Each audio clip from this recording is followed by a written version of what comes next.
প্যান্ডেলে ঠাকুর দেখার মতো এখন শুধু বিয়ে দেখছি। এই তো কিছুক্ষণ আগেই দুজন বউ নিয়ে গেছে আর এখন একজন ঢুকছে। আমাদের বাড়ির পাশেই যেহেতু কালী মন্দির আছে, সেই কালী মন্দির থাকার সুবাদে যেই বউ নিয়ে বেরোচ্ছে একবার করে দাঁড়িয়ে প্রণাম করে যাচ্ছে। যেমন দেখো না, এই তো এই নতুন বউ নিয়ে যাচ্ছিল, এও প্রণাম করতে নামলো। এই সুবাদে কিন্তু আমাদের নতুন বউগুলো দেখা হচ্ছে। ও বউ নিয়ে বাড়ি যাক, সে অধিকার ওর আছে।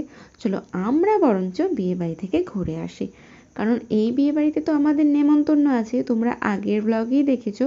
আবার একটু আগেই যাকে বউ নিয়ে যেতে দেখলে তাদের বাড়িতে আবার রাত্রেবেলা নেমন্তন্ন আছে।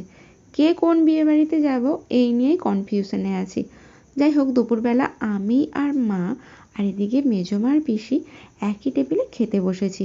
বউ নিয়ে তো অনেকক্ষণ আগেই চলে এসেছে আর আমাদের ভীষণ খিদেটাও পেয়েছিল, তাই ভাবলাম বউকে দেখা যখন হয়ে গেছে খাওয়া দাওয়াটা সেরে নিই। আজ তো বউ ভাত, আর আমাদের এখানে রীতি অনুযায়ী না বউ পায়েস পরিবেশন করে, সেটা পরিবেশন করে দিয়ে গেছে, ভিডিওটা নেওয়া হয়নি, তো তোমাদের শুধু পায়েসটাই